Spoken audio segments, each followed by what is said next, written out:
What's Donald Trump's next move? I tell you his options and what I think he should do. Is Nancy Pelosi hiding a big secret about January 6th and the Capitol takeover?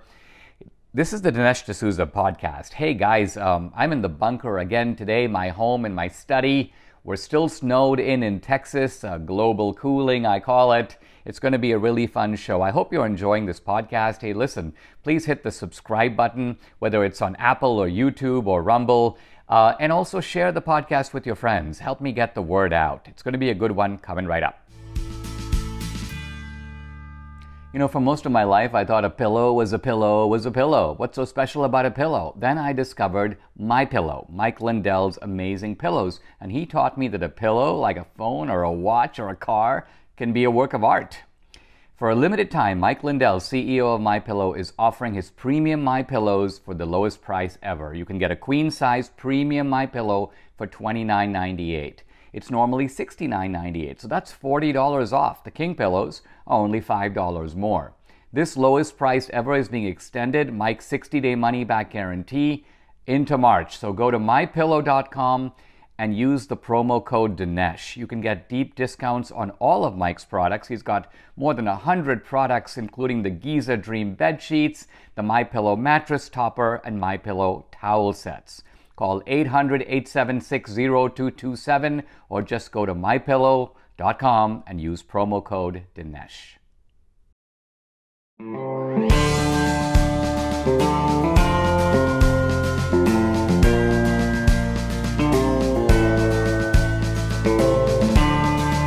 America needs this voice. The times are crazy. In a time of confusion, division, and lies, we need a brave voice of reason, understanding, and truth. This is the Dinesh D'Souza podcast.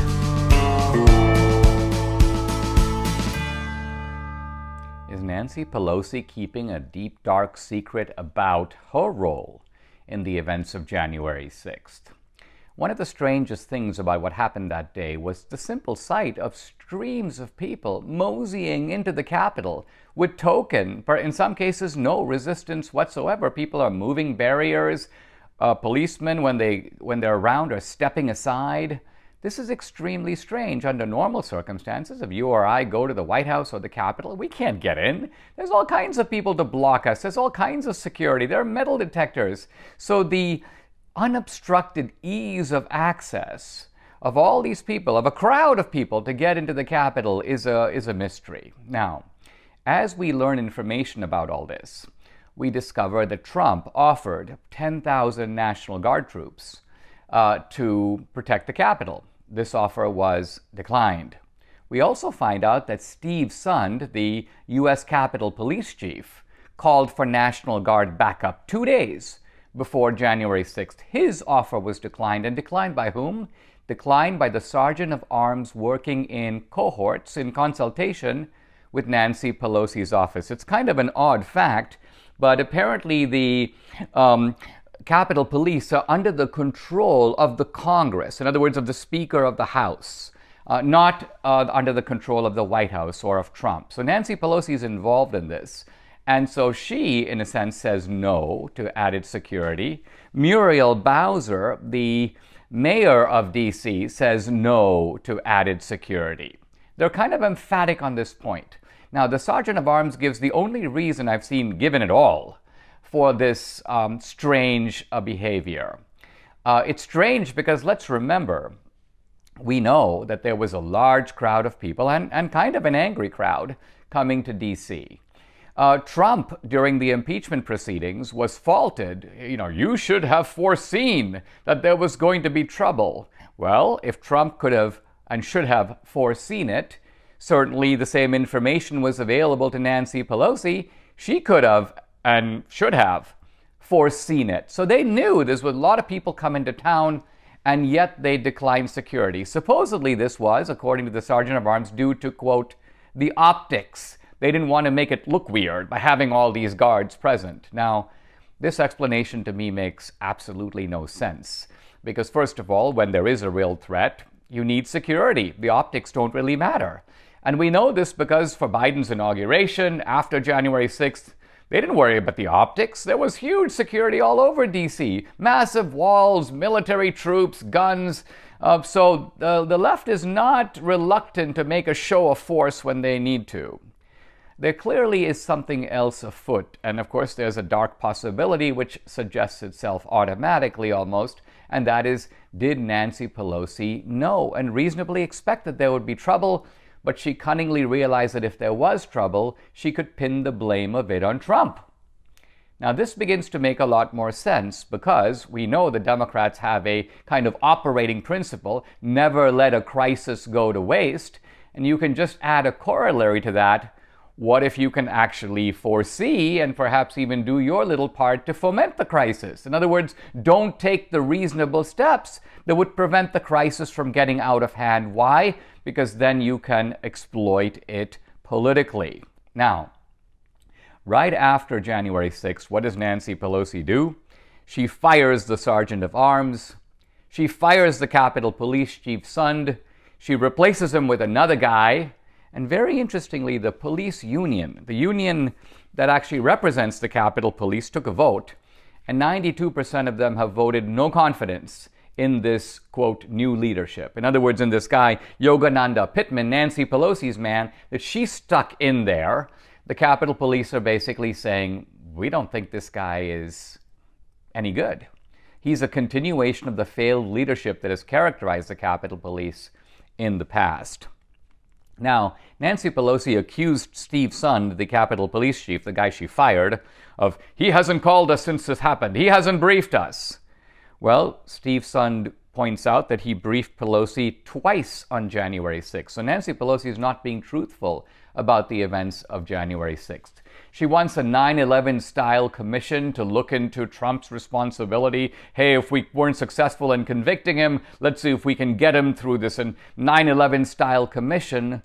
Well, her own role in this, I think, demands investigation. In fact, a group of Republican congressmen have written her a letter basically saying, hey, Nancy, you have taken all these bizarre measures after January 6th. You're actually tightening security inside the Capitol. In other words, you've got all these magnetometers and so on that actually regulate the flow of congressmen going back and forth through the hallways, as if to say that that the people you have to fear are Republican congressmen. And what the congressmen are saying is this is downright crazy. The real threat always comes from the outside, from somebody assaulting the Congress or assaulting the Capitol. So Nancy's behavior here is peculiar, to say the least. Does it have a nefarious motive? I'm not sure. But the given explanation, we're trying to manage the optics, is so ridiculous, so unbelievable, that we have to look for a more believable explanation. Digital media censorship is a major problem, but even if you keep your accounts, you don't have to give big tech websites access to your data. That's why I choose to protect my online activity by using ExpressVPN. You can do social media for free, but do you ever wonder how these social media companies make money? Well, they track your searches, your video history, and everything else you click on, and then they sell your valuable data. When you use ExpressVPN, you make much of your online presence anonymous by hiding your IP address. That makes your activity more difficult to trace and sell to advertisers. What's more, ExpressVPN encrypts 100% of your data to protect you from eavesdroppers on your network. And the ExpressVPN app is very easy to use. Just tap one button on your phone or computer and you're protected. Take back your online privacy with the virtual private network that I trust at expressvpn.com/Dinesh. You can get an extra 3 months of ExpressVPN service for free on a 1-year package. Go to expressvpn.com/Dinesh. Again, that's expressvpn.com/Dinesh. I'm excited to find out what big move Donald Trump makes next.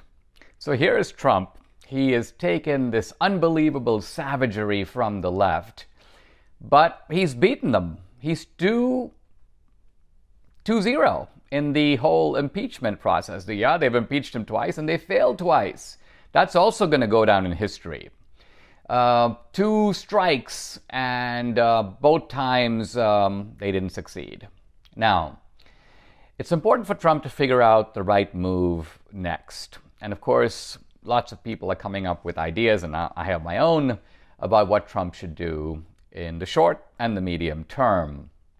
Trump himself has said that the MAGA movement is, quote, only just begun. And he goes that in the coming weeks and months, he will have much to share with us. One sign of Trump's continuing popularity, he went golfing in Florida, and then as he was heading back from West Palm Beach, massive crowd. I mean, unbelievable crowd when you consider this is a guy out of office. He's a private citizen. But a huge crowd mobilizes to support him with signs, jubilant, screaming. And this shows you that Trump remains a potent force on the right and in the Republican Party. I'm not sure if McConnell recognizes that, but he is a Lilliputian figure compared to Trump. Now, what should Trump do? Steve Bannon, former White House advisor, thinks that Trump should make himself Speaker of the House. In other words, lead a movement to take back the House in 2022, get elected Speaker himself, and then impeach Biden. So this to me is, this would be fantastic. This is very much Bannon's kind of strategic Machiavellianism. I consider this unlikely, but it is fun to think about. A second option, I'm going to call this the Lindsey Graham option, is that Trump mobilizes with the Republican Party to win back both houses of Congress. I think Graham is hoping for this one. And Graham goes, he's ready to move on and rebuild the Republican Party. He's excited about 2022. And 2022 does have real opportunities. And Trump, of course, would need to recognize that the solution here is not to attack the Republican Party. It's certainly not to create a new party, a Patriot Party, a MAGA party. That's the one thing that Trump must not do. And I don't think he's dumb enough to do it. Why? Because if he did it, it would split the conservative vote into two. It would even make red states competitive for the Democrats. Why? Because the vote would be divided between the Patriot Party and the Republican Party, and that would be very bad news for all of us. I don't think Trump's going to do that. But is Trump feeling like he can embrace the Republican Party, take over the Republican Party, so to speak? That's a real option for him. Now, there is a way to do that. The way to do that is for Trump to embrace MAGA candidates and run against some of the guys, some of the 7 guys that voted against him on impeachment in the Senate. And there are others in the House, 10 or so of them. Now, the formula here is for Trump to target Republican defectors in safe districts. So people like Murkowski in Alaska. Or somebody like Ben Sass in Nebraska, even Romney in Utah. Why? Because if you knock off these guys and have another Republican, that guy is going to win. It's like Tuberville. Tuberville won pretty easily, and he won because it was a red state. Now, much more dicey is to target a Susan Collins in Maine. Why? Because, yeah, you can replace her with a MAGA candidate, but can that candidate win the general election? My guess is probably not. So my advice, leave Susan Collins alone. Focus on the other candidates. Now, apart from this electoral politics, there are a couple of other options available to Trump that are worth considering. Trump has actually ruminated, there have been some reports about this, about starting his own social media platforms. So maybe a platform to compete with Facebook or YouTube. I know Trump would like to take his revenge on Twitter because he loved Twitter. Twitter was almost like an extension of his personality. You'd almost say the personality of Twitter itself has been shaped by Trump, and yet Trump is a very striking absence on Twitter. It's almost like his presence still hovers over Twitter. And I know Trump would like to teach Twitter a lesson. But all that being said, I'm not sure if that's the best way for Trump to go. Trump might do better just to steer people to alternative platforms.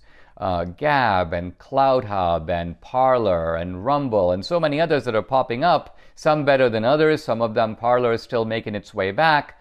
But the bottom line of it is the infrastructure will be there.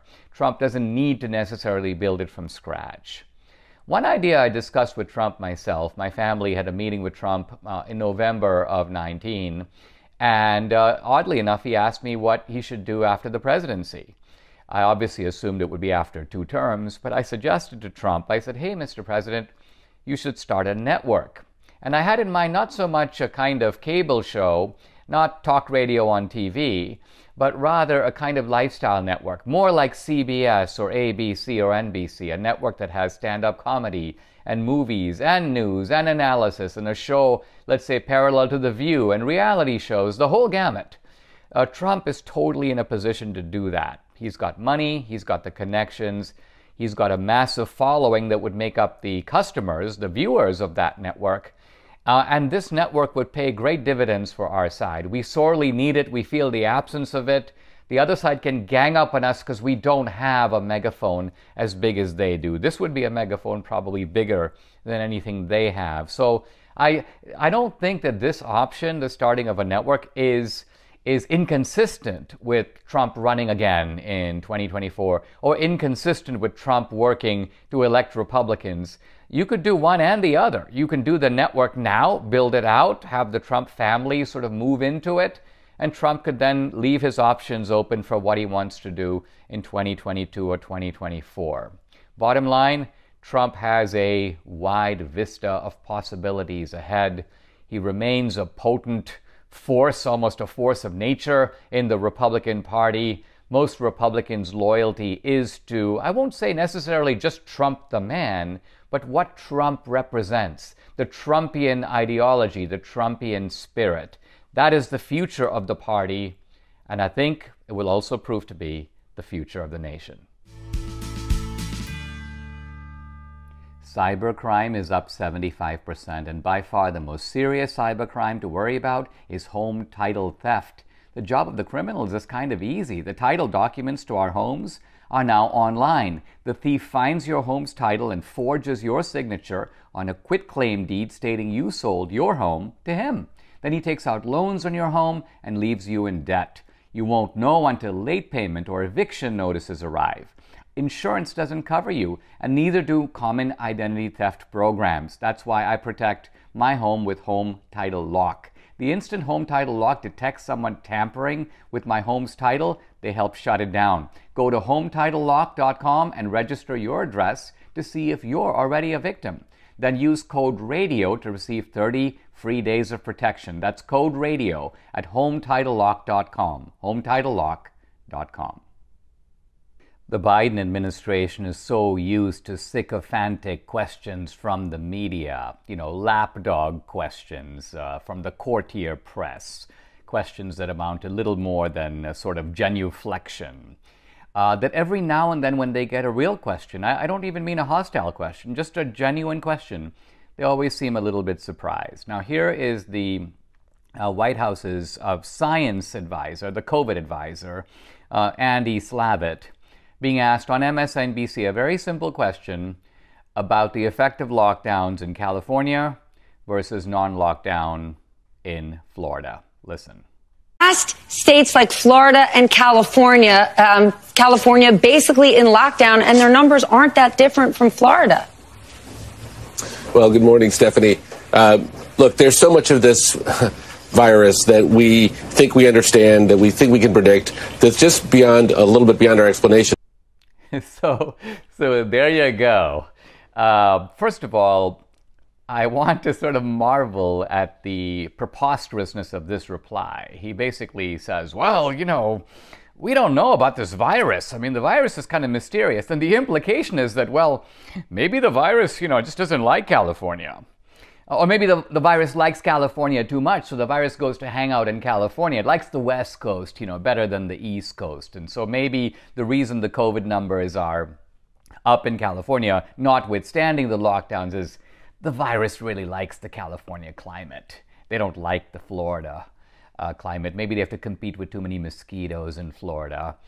Now look, there is a common sense answer that you think Andy Slavitt would address, because the premise of the question is really simple. California has lockdown. Florida has no lockdown. Yet their COVID numbers are basically the same or very similar. So the obvious lesson is lockdowns don't work very well. And that is the issue that Slavitt should address, but he doesn't want to address it. He doesn't know how to address it. a little bit after the interview, he goes on, the clip that I used, he goes on to say, well, we know that masks work. We know that social distancing works. I agree, masks work, social distancing works, but that's not the point. The real issue is not masks. It's not social distancing. It's lockdowns. Do lockdowns work? You need to shut the place down in order to control the virus. And the clear answer would appear to be no. You have a clear comparison study that suggests that lockdowns don't work. Now, let's focus in on Slavitt's comment that we don't know a lot about the virus. And I think that is very telling because, think about it, we've been hearing nonstop from the left that we should listen to the science. And the underlying assumption here is that science speaks. Science sends you a clear message. Science is kind of in agreement, and science has figured out what's really going on. But here you have the White House's COVID advisor saying, yeah, we don't really know a lot about the virus. In other words, the point is that science doesn't speak all that clearly. A lot of times there are things that science doesn't know. Even when science knows things, it knows them provisionally based upon initial studies, which might be revised by later studies, and in any case, the public policy implications that arise out of what science knows remain extremely debatable. It actually is reassuring to hear someone talk about what they don't know, particularly when you have these arrogant appeals to science as if science has sort of established certain things as true. Listen to the science is not a very useful solution when we are in the process of finding out things. I mean, think about someone were to ask the question, are there aliens in the universe? Is there life on other planets? Well, Dinesh, we should listen to the science. Yeah, I'm listening. Hello, hello, hello. The truth of it is science does not speak with a clear voice on this. There might be some indications, the Drake equation, and then elsewhere that we might expect that there is life on other planets. We haven't found any life on other planets. Listen to the science is sheer idiocy when the science itself is in a process of ongoing investigation and discovery. Bottom line, I think we're focused here not so much on what the virus is doing, but what we should do. What should we do as a matter of policy? Should we have masks? I say, prudently, yes. Why not? Should we have social distancing? I say prudently, yes. Why not? Should we have lockdowns? And here I think the evidence is on the balance. When you consider the human toll taken by these lockdowns, I mean, from teen suicide to broken businesses to cities destroyed that will take a long time to rebuild, to all the havoc being wreaked around the world, the bottom line is that lockdowns are a very bad idea.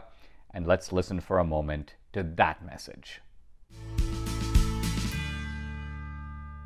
Want to belong to a senior organization you can trust? That's AMAC, the Association of Mature American Citizens. AMAC is the fastest growing 50-plus conservative organization in America. Over 2 million people have joined and now carry the AMAC membership card. AMAC was built by folks who feel the same way we do.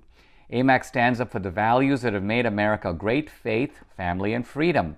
They believe in the sanctity of our Constitution, including the First and Second Amendments. They're fighting against the ever-expanding scope of the federal government. They are pro-small business, secure borders, support our military, and respect our veterans. AMAC works hard to deliver real value to their members, providing the best benefits, discounts, and services you can find in one place. Join AMAC today. Debbie and I are lifetime members. Go to amac.us and join now. Join AMAC today. The website again, amac.us. Rush Limbaugh, the king, an American original, is gone. And it is a terrible loss for conservatives, for patriots, and for the country. He was like Muhammad Ali, an American legend. He was also, like Ali, truly the greatest at what he did. Oddly enough, I never met Rush. I was interviewed by him a number of times, so I talked to him. I got to know him that way, and of course, by listening to him. You felt like he was in your home, in your living room, in your car. You sort of got Rush. You felt like you knew the guy. But the thing about Rush was that he loved America. His story was an American story. Debbie is good friends with David Limbaugh, and Rush's brother. And David Limbaugh tells a funny story about how when they were really young and all the Limbaughs were all really smart, all of them, and they all went into professions. They became lawyers and they became professionals, but Rush wanted to go into radio. And initially these guys were a little dismissive. Radio, really, Rush? I mean, you're wasting your talent and so on. Why don't you join us and enter the legal profession? But of course, Rush wanted to carve his own way. He wanted not just to walk the path, but to make his own path. And he did. And he became truly a force in radio that you can almost, he was so big. His audience was so big that it was the next 10 guys combined.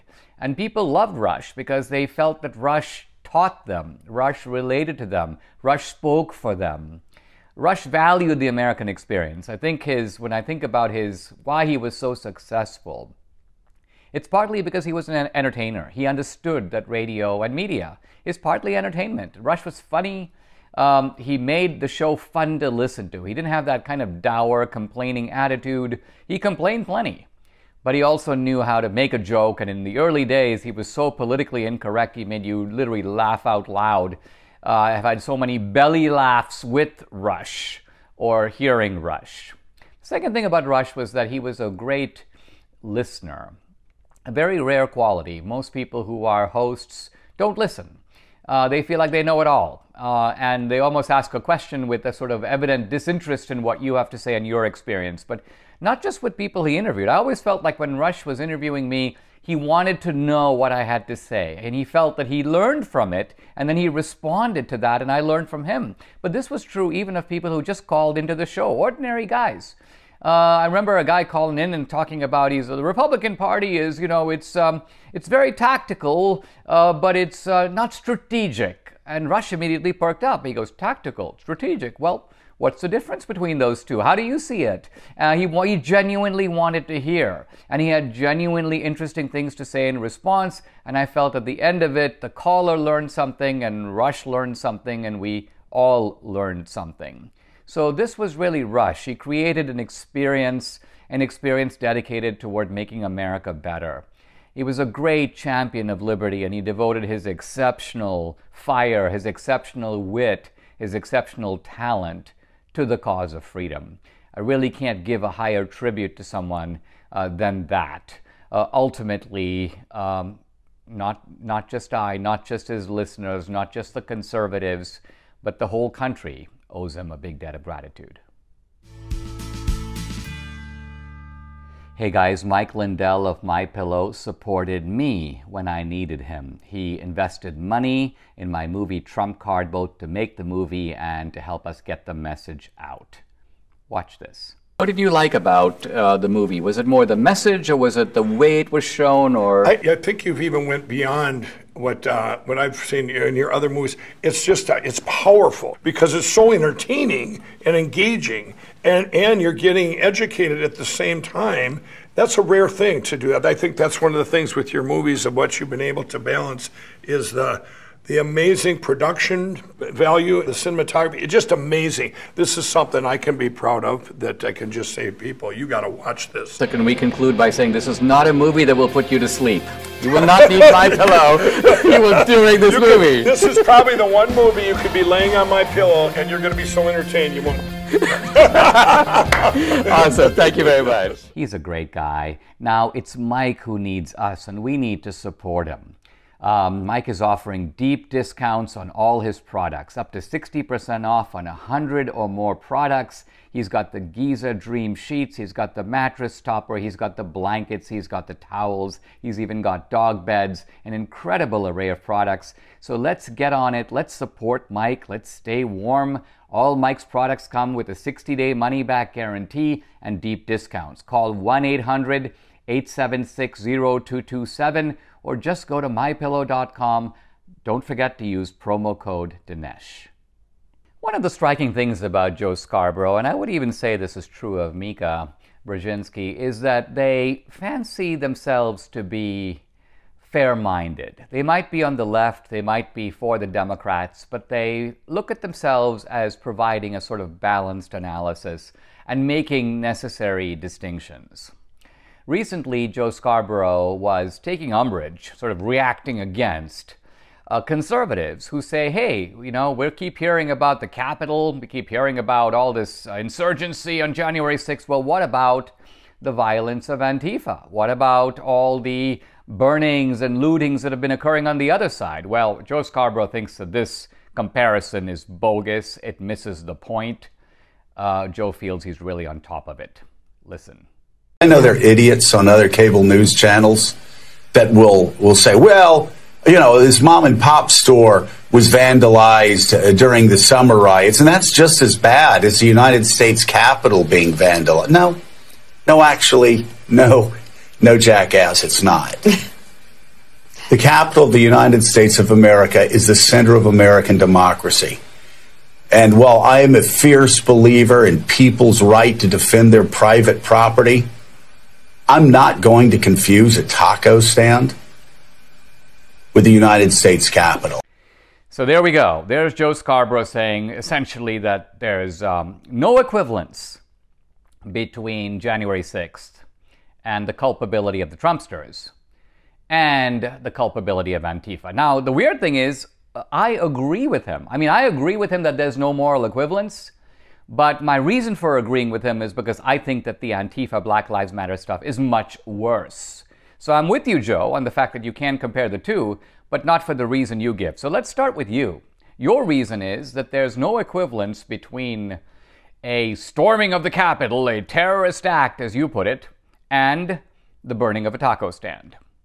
Now, first of all, we are not talking about the burning of a taco stand. We are talking about an orgy of violence that has been occurring not on a single day, not just even in a single week, but ongoing for months.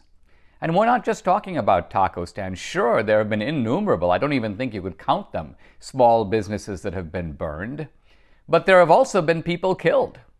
There have also been courthouses that have been occupied.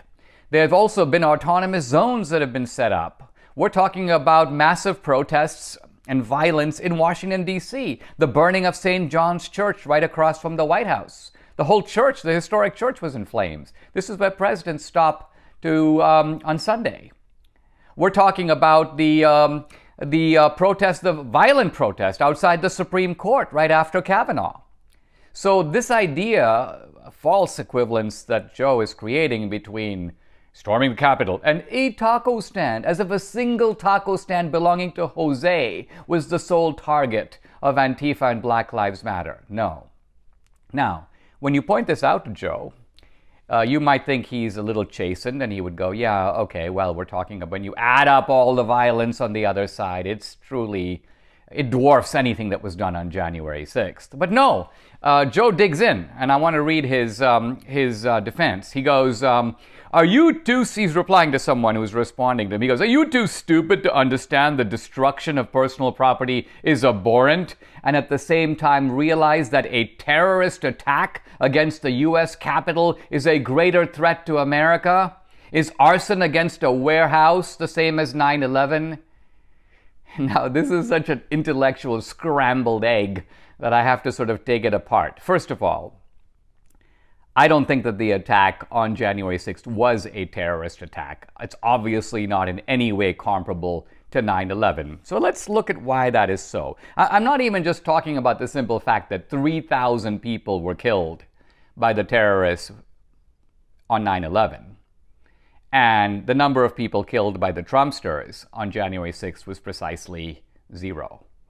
Now, I recognize that 5 people died, but one of them was a Trumpster shot through the neck by a Capitol Police officer. The other was a Capitol policeman who was alleged to have been killed with a fire extinguisher, but we now don't know that's not true. The guy seems to have died of a stroke, but in any case, he wasn't murdered. So right there, this analogy of 9/11 is ridiculous. But was this actually a terrorist act at all? When you try to ascribe motives to people, you've got to go with their motives, not with the motives that you superimpose onto them. So, for example, if you take the guys who did 9/11, they told you what their motives are. Their motive was to cause destruction in the name of Allah, to do this in the name of Islam. That was their motive, to kill a lot of people. They saw themselves as soldiers in a war. Now, show me the Trumpsters who are saying our motive is to be terrorist. We were staging a real coup. We wanted to actually take over the U.S. government. One of us wanted to be president. Or we were staging an 1860-style Confederate insurgency, kind of like the firing on Fort Sumter. We wanted to create our own. No. Show me the Trumpsters disclosing those motives. They don't exist. The truth of it is these guys simply wanted to get in there and talk to their congressmen and senators and make their voices heard. That's not terrorism. It's unlawful. It should be punished. It should be held accountable, but it's not terrorism. The people who stormed the Capitol on January 6th did not come to, quote, prevent the count. They might have wanted to pause the count. They might have wanted states to take a look at voter fraud, but they weren't trying to subvert the democracy itself. They weren't trying to undercut or overthrow the democratic process. They believed the democratic process had been pirated. That's the heart of the matter. So what Joe Scarborough is doing is he's taking the moral odor of 9/11, a sea of bodies, the burning of the city of New York, in effect, and take all that, the hateful feelings that go around that, and stick it on a bunch of guys who are no different than really a bunch of rowdies who occupy a college president's office. Yeah, they carry banners. Yeah, they sit in the chairs. They look inside the desks. They shout. That's pretty much all they do. Bottom line of it, Joe Scarborough is kind of right. He's right, but in the opposite way that he intends. There is simply no comparison between the actions of January 6th, misguided and unlawful though they were, and the horrific arson, violence, and murder that has been perpetrated on a pretty grand scale by the left over the last several months, and the disproportion of police attention, the fact that they're chasing down everybody who was even in Washington, D.C. They're treating all these people like domestic terrorists, whereas it was catch and release with the other guys.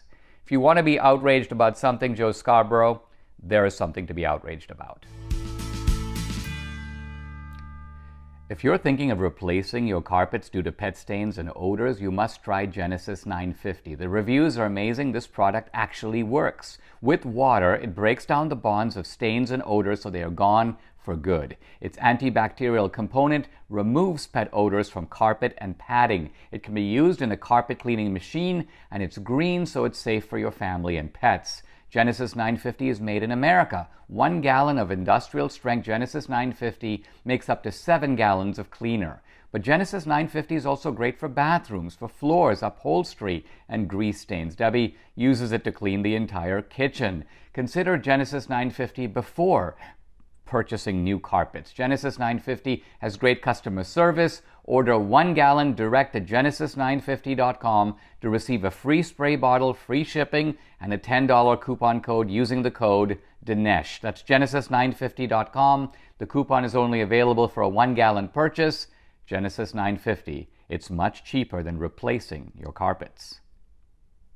If you've heard the phrase critical race theory, it might sound a little abstract to you. You probably recognize it as part of the propaganda of identity socialism, this notion that everything is racialized.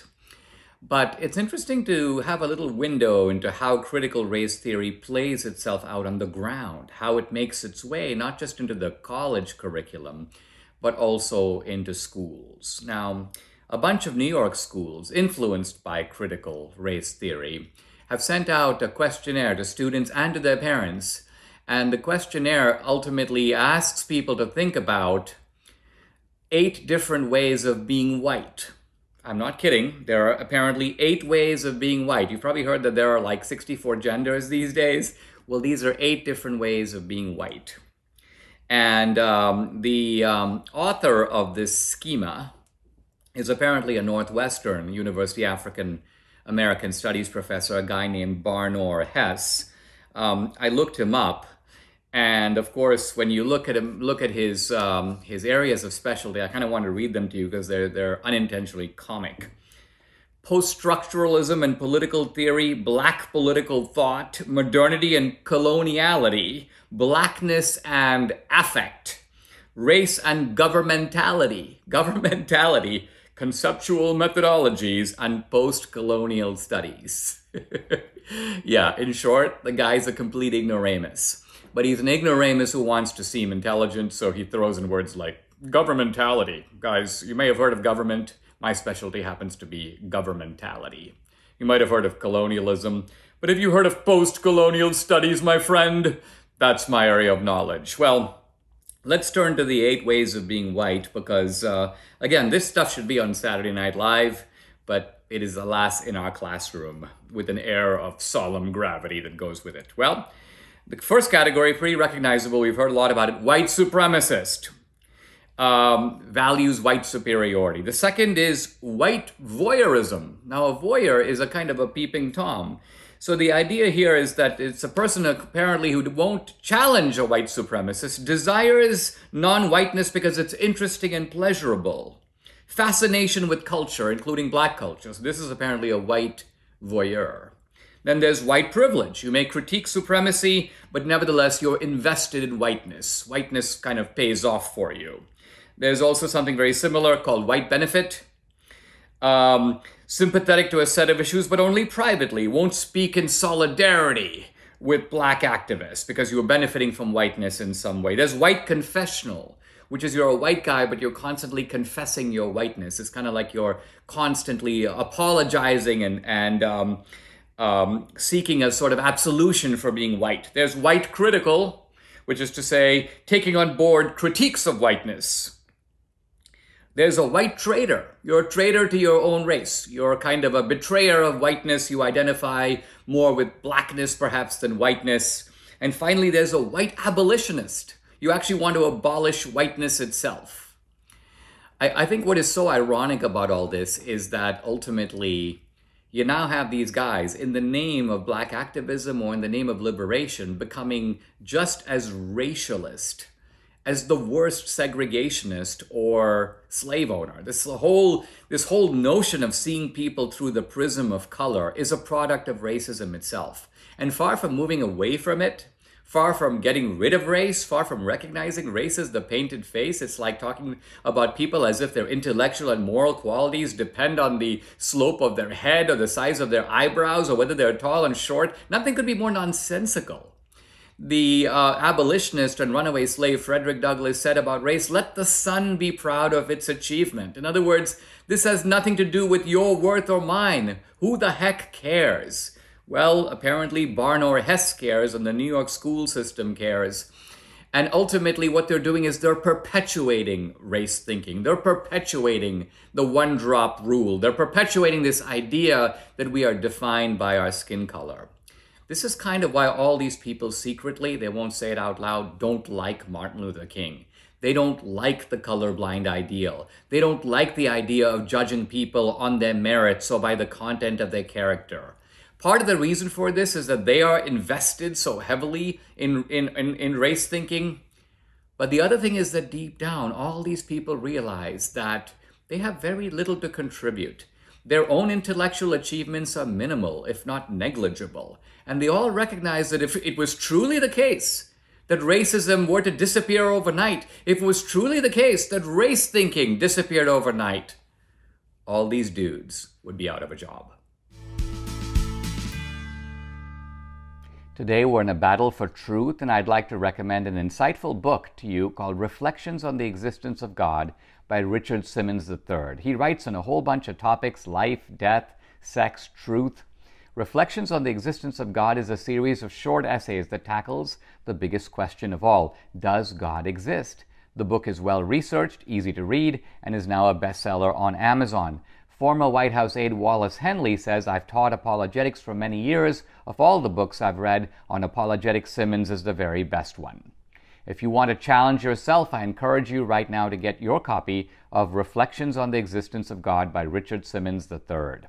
Visit reflectionsdinesh.com to learn more about the book and get exclusive access to the first chapter for free. Go to reflectionsdinesh.com now. That's reflectionsdinesh.com. Bill de Blasio, the mayor of New York, wants to see New York come back. Now he tells us. The guy who did more than anything else to virtually destroy the city apparently is now trying to revive the city. Who knew? According to de Blasio, the way to bring New York back is not necessarily through the road of commerce, but through the road of culture. Listen.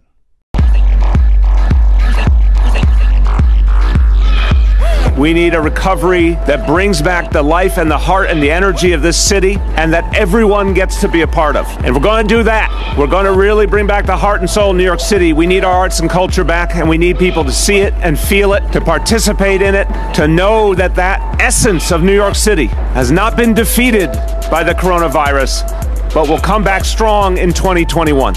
Month after month in 2021, as you see the city come back to life, culture will lead the way.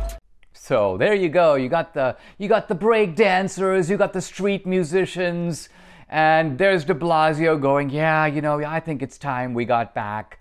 A year of being shut down, everything boarded up, everything on fire, everything locked down. That's probably not good. We probably can't make that permanent. So we're going to call on these culture guys to kind of lead the way, bring back the city, Lazarus-like to life. Well, first of all, it doesn't quite work that way. You, de Blasio, were responsible for the destruction in the first place. This was a kind of unnecessary murder, you might say. And I'm not just, by the way, talking about the COVID lockdown. That was probably the most enduring symbol of shutting down New York. And by shutting down New York, what I mean is shutting down businesses, shutting down enterprise, shutting down people's livelihoods, driving them out of the city. You did that. But even before that, or alongside that, Black Lives Matter, Antifa. Here you have these marauding hordes of people who were threatening people, destroying their stores, smashing windows, breaking things.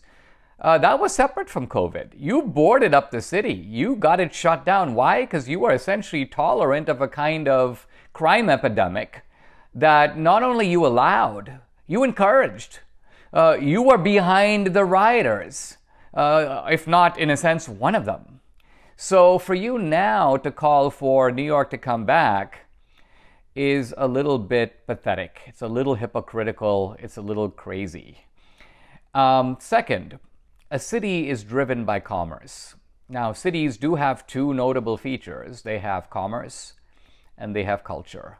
But the two are really interdependent. Now, historically, when the German thinkers would distinguish between what they called culture and civilization. By culture, they meant arts, they meant music, they meant literature. And by civilization, they meant industry, they meant commerce. But the Germans recognized that although these two groups, you may say the artists and the business class, could be critical of each other. Business guys kind of look down on the arts as being sort of frivolous. Artists despise business as being all about money. To quote Wordsworth, where wealth accumulates and men decay, the line from the old poem. But nevertheless, cities require commerce and culture. And moreover, commerce comes first.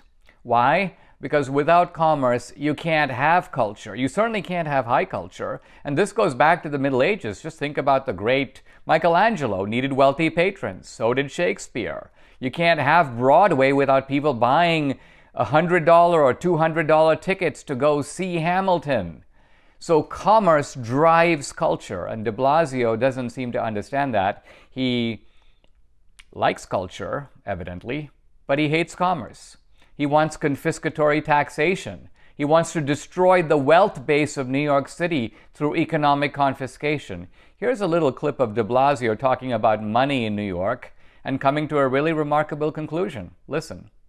But don't let people tell you we can't afford to fix these problems. Don't let people tell you we cannot afford to take care of working families. It's not for lack of money. There is plenty of money in this world. There is plenty of money in this nation. It's just in the wrong hands.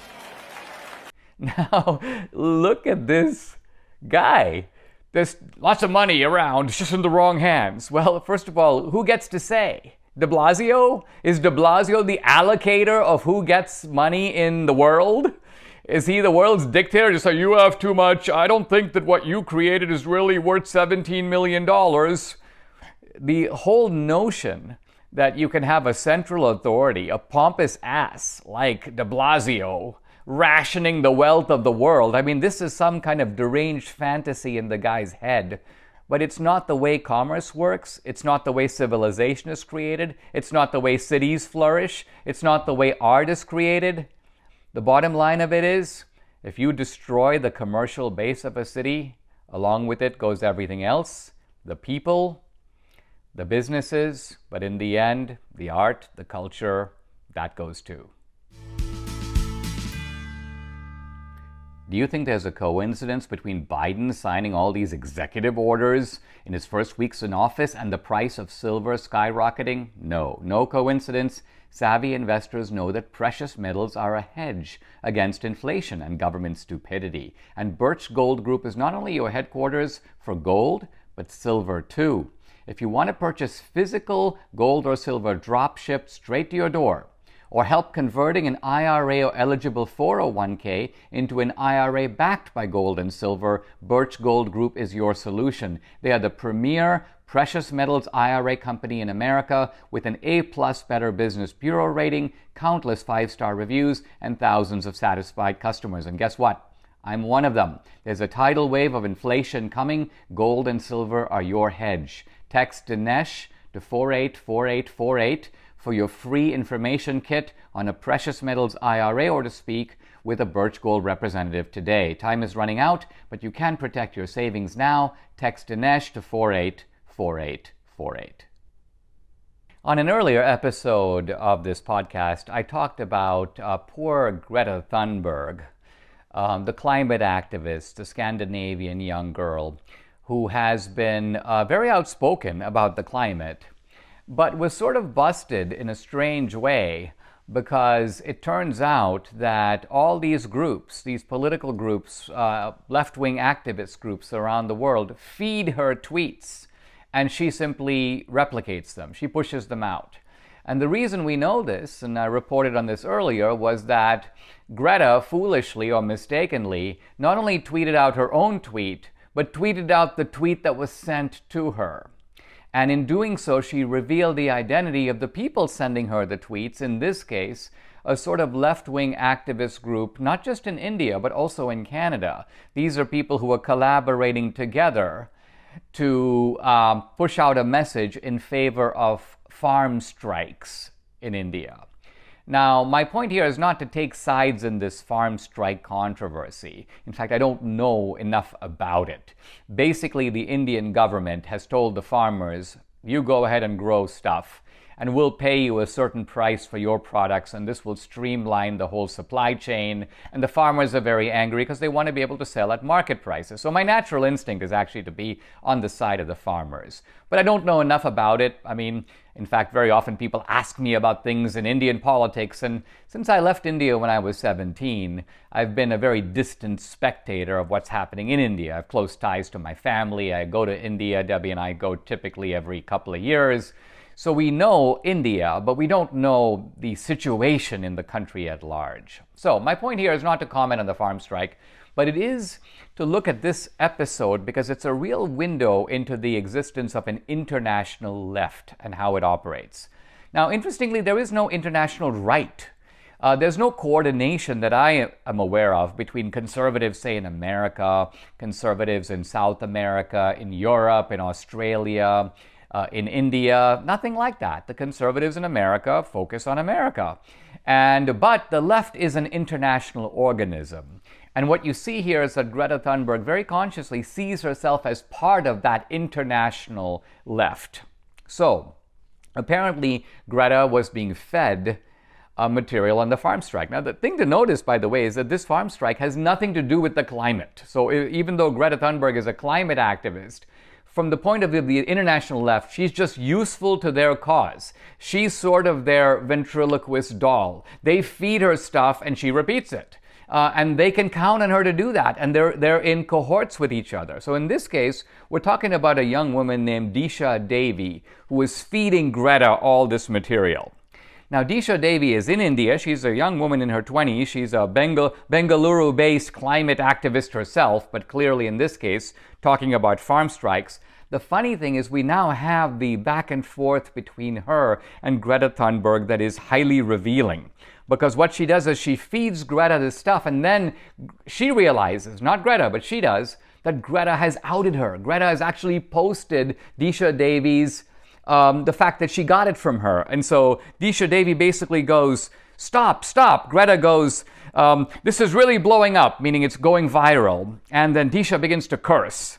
And then Disha goes, oh, can you not tweet the toolkit at all? Can we not just say anything about it? I'm going to talk to the lawyers. Why? Because Disha Devi knows that she's also tipped off the Indian government. The Indian government that could now send the cops after her because she's part of this apparently international conspiracy to put out, from the Indian government's point of view, seditious information. Let's remember that Disha Devi and her pals very consciously set out, in their own words, to, quote, ruin the reputation of India. In other words, they set out to sort of, and by the way, this was on in Indian, it's called Republic Day. It's kind of a sort of similar to July 4th for India. The idea was pick this auspicious day and go after India, because by going after India, you go after the government, blacken the reputation of the country. So needless to say, Prime Minister Modi, the Indian authorities are not going to take kindly to this. So this woman, Disha Devi, knows that now she's in trouble because she's been outed. Greta goes, I need to write something. It's almost like Greta can't control herself. She's got to say something. Disha goes, give me 5 minutes. I'm talking to the lawyers. Greta goes, these hate storms happen sometimes and they're really intense. Disha goes, I'm really sorry. We're all panicking because it's getting really bad here. But we will make sure you're in the clear. So Disha's basically saying, listen, they may come after me, but we'll protect you, Greta, because after all, well, you're sort of our outlet. So we've got to protect you at all costs. And then Disha goes, we just have to deactivate all social. So she's basically telling Greta, erase all your social media, shut everything down. So what you have here is a real interesting window into panic mode on the left. Basically, Greta Thunberg unwittingly blows the lid, and then all these activists are scrambling all over the place. So the postscript to this interesting story, this woman, Disha Devi, has now been arrested. The Indian government is all over this. I don't know what the outcome will be, but for me, this is a very interesting look at the international left working in kind of a scissors formation. It's not isolated groups doing their own thing. It's not as if Greta Thunberg suddenly woke up one day and went, oh, the earth is getting hotter, I feel it, I'm going to become active. No, all these people are put up to it. They're part of a network. It's an international network. The right remains a national and perhaps nationalist organization, but for the left, it's a global operation. It's time for the mailbox, and we have a very interesting audio question about going public as a Trumpster. Listen. Hello, Dinesh. My name is Marty. I'm a Christian 60-year-old grandmother and Trump supporter. With the Democrats having us declared insurrectionists and terrorists, should we as Trump supporters go into hiding, or should we be wearing our Trump gear with pride? I'm looking forward to your input on this subject. Well, I live in Texas. In fact, I live in a pretty red part of Texas. And the interesting thing is that even in red Texas, I noticed that Trump gear is kind of scarce. Most of the people in our district are Trumpsters. They voted for Trump by overwhelming numbers. Our Republican congressman gets like 80% of the vote. But when I go to the grocery store, when I go to the bank, I don't see a lot of MAGA hats. And I think the reason is that people are being prudent. They don't want to be accosted. They don't want some guy coming up to them and screaming, or they don't want to have their car keyed. And so they're kind of on the down low, you might say, about Trump. Now, I think this is it's sort of understandable, and I'm not saying that one should be pushing Trump paraphernalia in other people's face. But I also think it's not a good idea to go silent. Silent majorities do exist, but the problem with the silent majority, or with a silent community of any kind, is it can be not only ignored, but reviled. Our silence is an invitation to the left's aggression, because they believe, you know what, we'll intimidate them some more. Maybe we can intimidate them not just not to wear Trump gear, but not to think their thoughts. Maybe we'll cow them into complete political isolation and abstention. Will make them, in a sense, disappear from politics altogether because they'll feel like, they don't like to live underground. Who does? So the bottom line of it is we have to push back against the left's effort to sort of demonize us and make it seem like, the bad odor of January 6th doesn't just attach to the guys in the Capitol. It attaches to everyone who came to Washington. It attaches to everyone who voted for Trump, everyone who's a registered Republican. This is a sleight of hand on the left's part, and we shouldn't fall for it. We shouldn't ultimately internalize this stigma that they're trying to push on us. Quite frankly, I am derisive of it. I ridicule it. I laugh at it. I refuse to be cowed by it in any way. So within the realm of prudence and common sense, I would say, don't be afraid to be who you are. Don't be afraid to stand up for your beliefs. Do so in the right way, in the right time, at the right place, but do so nonetheless. Subscribe to the Dinesh D'Souza podcast on Apple, Google, and Spotify, or watch on Rumble, YouTube, and SalemNow.com.